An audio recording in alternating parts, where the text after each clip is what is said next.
Devenu un consultant incontournable du Tour de France, Franck Ferrand est un passionné d'histoire très discret sur sa vie privée. Pourtant, en 2015, il a fait son coming out publiquement, dévoilant les difficultés rencontrées au moment de l'annoncer à ses proches.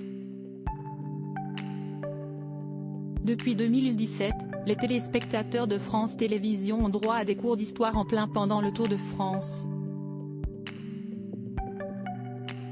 La mythique course est connue pour passer par de nombreux endroits très symboliques de l'Hexagone et à chaque point d'intérêt, s'y est-il le journaliste Franck Ferrand qui est chargé d'instruire les amoureux de la Grande Boucle. Un rôle qui semble lui aller à merveille, même si quelques critiques sur son orientation politique et ses approximations ont pu surgir au cours des dernières semaines.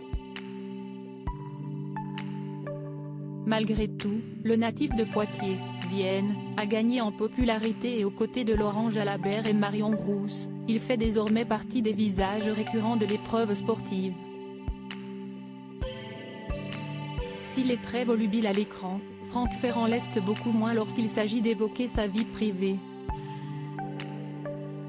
Pourtant, en 2015, l'homme de 55 ans s'est livré comme rarement lors d'une interview accordée au site Trendy by l'étudiant. Fr.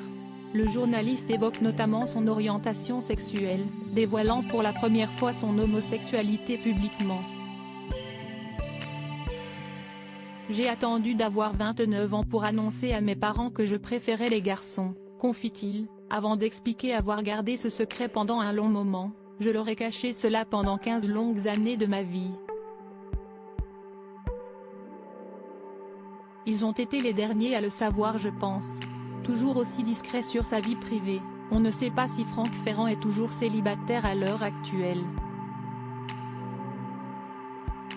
Dans cette même interview, le journaliste qui écrit pour Valeurs Actuelles revient ensuite sur la réaction de ses parents suite à l'annonce de son orientation sexuelle. Il ne s'en doutait pas et, pour ma mère en particulier, ça n'a pas été très facile, mais elle a accepté. Mon père, quant à lui, n'a fait aucune difficulté, précise-t-il, avant d'avoir une pensée pour les générations suivantes. J'imagine, je veux croire, que si est plus facile à dire de nos jours.